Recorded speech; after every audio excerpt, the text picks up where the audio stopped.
This is reposted. I'm going to a fancy party later tonight. I'm going to wear a black tie. Zelda's going to be there. But before we talk about that, we're going to look at this idea from F. Scott Fitzgerald. He says, never confuse a single defeat with a final defeat. I don't think you give up on anything, Larry. Have you ever given up because you lost? Actually, I roll over pretty easily, just to be perfectly honest. So I feel like we talk. We won't use you as the beacon for this one. No. I feel like we talk about defeat a lot on the Reposted podcast, and I always forget to give this example, so I'm going to give it now. Okay. I heard this great podcast from some big Silicon Valley bigwig, either venture capitalist or founder, blah, blah, blah. Tim Ferriss? He says, not Tim Ferriss, but Kirk does talk to me a lot about Tim Ferriss. He bought the Tim Ferriss thongs once because Tim Ferriss is like, these are the best thongs you should buy in the universe. And I think they opened their thongs to like open beer cans. So they get like a bottle opener. Oh, yeah. Anyways, I digress. Big time VC guy. He says, you know what the difference between the United States and every single country in the world is in their tech capitals is that in the United States, you're allowed to fail multiple times and keep going. Around the world, like if you're from the Asian countries and Europe, if you fail at business life, whatever, you shame your family. You bring all of everybody that knows you shame if you fail. So in the United States, it's completely different. Like we laud those that fail because they eventually invent PayPal.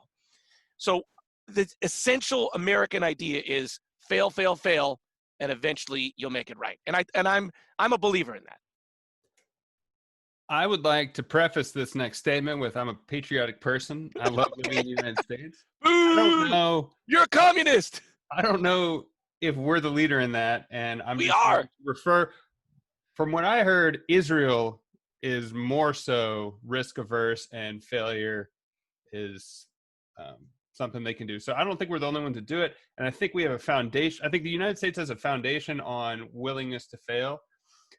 Caveat with the social media culture today and everyone just posting about how successful they are and how great they are. I think people have a shorter attention span or ability to fight it out and come through the other side. Because you hear, I don't know, Elon Musk failed a bunch and now he's a multi-billionaire. You hear John Krasinski was about to give up on acting and his last audition was for The Office. I mean, so you see these things and it's like an overnight success, 10 years in the making. I think we have that foundation, but I think now people don't take this advice to heart. You know, it's funny talking about social media, right? I used to work at a TV station. And TV stations don't broadcast good stories. They only broadcast bad stories because that's what gets rating. Nobody turns into a news broadcast because they want good stories. They want bad stories. Same thing with social media, but the opposite, right? People in social media only broadcast the good things in their life, not the bad things. So whatever you're watching, you need the fuller perspective to see exactly what's going on. So I don't think in the way we get our information, we're getting full pictures of, unless you read the autobiography of, Andrew Jackson or Abraham Lincoln. I think also for this, people, you can apply it to anything. You apply it with dating. If your first breakup happens, you're not done. You keep doing it. I knew someone that was out of work and looking for a job. And she was like, yeah, I think I've narrowed it down to 2 or 3 that I might apply to. And it's like, no, like just because you don't get a job doesn't mean you need to stop searching. Like, I don't know. I take the shotgun approach to a lot of things. And the more you fail, the easier you are. The more you get up, the easier it is to keep doing it. So I think there's this guy in Silicon Valley who did this TED Talk. I forget his name. I interviewed him once. That's the name. It's not. I forget his name. Something Yang. I forget. Anyways, he did this thing called the failure experiment where he literally went and failed every day for 30 days. And the first one he did, he went to a Krispy Kreme. It said, like, give me a donut for free. Yeah. And they gave him a donut. And they made donuts out of the Olympic rings. Yes. You interviewed him? I interviewed him like a long time ago on an old thing. That guy's awesome. He is awesome. It's true. Like, I think you need to kind of off that, know that hearing no isn't the worst thing that could happen. Correct. That's absolutely right. And I was thinking about this, and then I was like, well, so where does this idea end? And I was thinking, like, in marriage, right? If you failed 2 times or 3 times, Yeah. like, should you give it another try and be like, the next time's going to work? And I was like thinking about that, and what I think that the answer to that is when you fail without thinking about why you failed. Like, it's Right. okay to fail. Did you process your failure and move on? Like, it seems like people that are serial marriagers, like, they fail and they just slip right into the next one without going like, oh, I probably had some fault in that. That's where the problem is.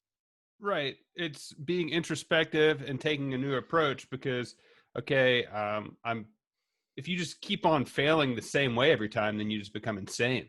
Yeah. Like, you're not working. So this is a very concise, like, you need to add when you do fail, figure out why you failed, and also be willing to look at, you're probably the reason you failed. Like your marriage example. Maybe if you get married 7 times, it's not them, it's you.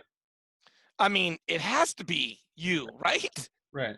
But Well, I'm always amazed how many people don't think it's them. Like, they have no role in it. yeah.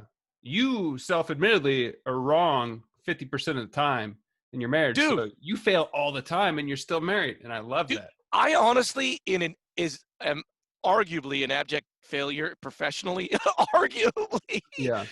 But that's the other thing we were talking about the other day. You have to look at the bigger picture. Like, you're failing at getting a job interview, but your life's okay. You're still, you know what I mean? Like, it's just a tiny, tiny little thing that you're failing into. Yeah. Last Wednesday, we talked to Eric from Beard Brands, and he gave you advice on how to grow a beard and get sign off from your wife. So I hope to hear an update soon on how your beard is growing. I'm going to fail at that because here's the thing. I like the idea of having a beard, but it is so itchy. Like, I even asked him about, like, itchy. It's like, it just is itchy. It is, but then you power through. Like when I grew my Argentina beard, man, that was thick. I listen, Eric kind of scared me because he was like a Zen master, but Yeah. I just didn't have the heart to be like, bro, it's too itchy. I'm a loser. I'm a failure. About beard failure. Never confuse a single defeat with a final defeat. Okay, maybe I gotta try again. All right, give it a shot. If you guys have a post you'd like us to further explore, please reach out. You can find us at Reposted Podcast on Facebook, Twitter, or Instagram. I'm Andrew Keller for Zelda Fitzgerald saying, thanks for stopping by.